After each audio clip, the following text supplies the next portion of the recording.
አድርገው ነው አባቴ? ካርድ ጠፍቶብኝ ነው። ቆይ እኔ ላሳልፍ። እንደዛ በኩል ነው አባቴ።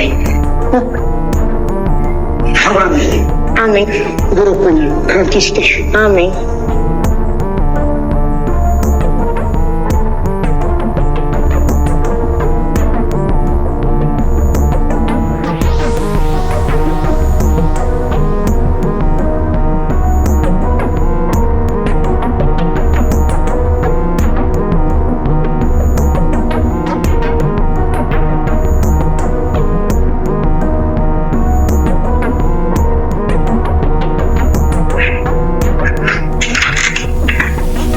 እግዚአብሔር ይስጥሽ። ተባረኪ።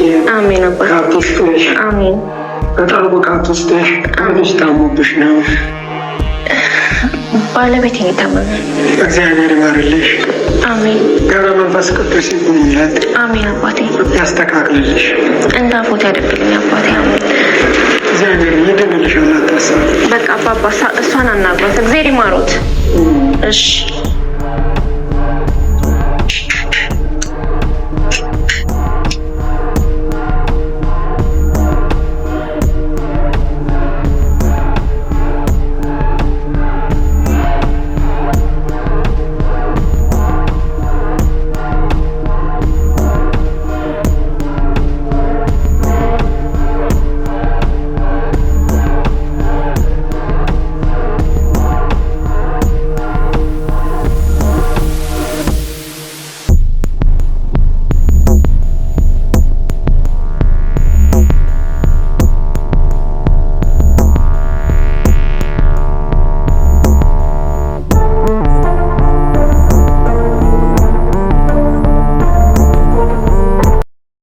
ሰላም ክቡራትና ክቡራት ውድ የቻናላችን ተከታታዮች እንደምንቆያችሁልን የዛሬውን የምሳሌን ክፍል እንዴት ተመለከታችሁት? ቆንጆ አሪፍ ምርጥና ሳቢ እንደነበረ አንጠራጠርም።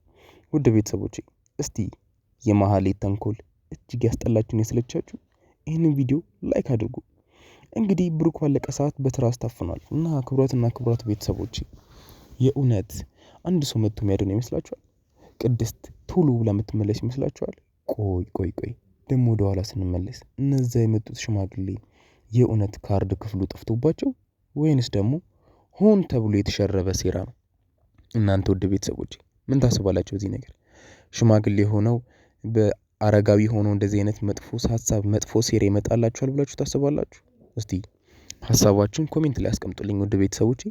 እኔ ግን በጣም አስገርሞኛል። ልክ ለእሳቸው ካርድ ክፍል ለማሳየት በሄደችበት ከኋላ ገብታ እንግዲህ ብሩኬን አፍነዋለች እና ደግሞ የልብ ማሽኑም ሲጮህ ተስተውሏል። ብዙውን ጊዜ ደግሞ እንደዚህ የሚጮህ የልብ መምታት በሚቆምበት ሰዓት ነው። እናንተስ ክቡራትና ክቡራት ውድ ቤተሰቦቼ ይህ ነገር ምን ይመስላችኋል? መጨረሻውስ ምን ይሆን? ብሩኬ ይሞት ይሆን ወይንስ ደግሞ ሰው ደርሶ ያድነው ይሆን? ምን ታስባላችሁ? ሐሳባችሁን ኮሜንት ላይ አስቀምጡልን ውድ ቤተሰቦቼ። ምሳሌ ክፍል 174 ሲለቀቅ በዚህ በቻናላችን ስለምንለቅላችሁ ይህንን ቻናላችንን ሰብስክራይብ በማድረግ ቤተሰብ መሆናችሁን በፍጹም እንዳትረሱ። እናመሰግናለን። የድራማ መጨረሻ ላይ አንድ ነገር ተፈጥሮ ነበር። እሱም ብሩክ እንግዲህ መጨረሻ ሰዓት ላይ የሆነ ነገር ሆኗል። መድብል እንግዲህ አንድ አይቼው መድኃኒት ልገዛ እወጣለሁ ብሎ ወደ ውስጥ ሊያው ሲገባ የሆነ ነገር ተፈጥሯልና ዶክተሯ እየገፋች አስወጣታቸዋለች። እንግዲህ ውድ ቤተሰቦች እስቲ ምንም እንዳይሆን ብንጸልይለት መልካም ይመስላችሁ። ምክንያቱም የሆነ ነገር ከሆነ ብሎ ትንሽ ድራማው የሚያስጠላ ይመስለኛል። ምክንያቱም ምሳሌ ራሱ ምን ያህል እንዳዘነች ተመልክተናል። ሁሉ ነገር ድብልቅልቅ ያለ ይመስላል። እስቲ ሁላችንም አንድ ላይ ቀጣይ ኮሜንታችን ምን ይሆን? እኔ ግን ብሩክ በእርግጠኝነት ደኖ ወዲያው ወደ ድራማው የሚመለስ ይመስለኛል። ቶሎ የሚነቃም ከሶስቱ በሽታዎቹ ለነጻ ሆኖ ዶክተሮቹን ተአምራዊ ነገር እንደሚፈጠር እርግጠኛ ነኝ። ምክንያቱም ብሩክ በጣም ጠንካራ ነው። እስቲ በእኔ ሐሳብ የምትስማሙ ቤተሰቦች ይህንን ቪዲዮ ላይክ አድርጉ። ምሳሌ ክፍል 173 ሲለቀቅ በዚህ በቻናላችን በኢትዮጵያ ሚዲያ ስለምንለቅላችሁ ይህንን ቻናል ሰብስክራይብ በማድረግ ቤተሰብ መሆናችሁን በፍጹም እንዳትረሱ። እናመሰግናለን።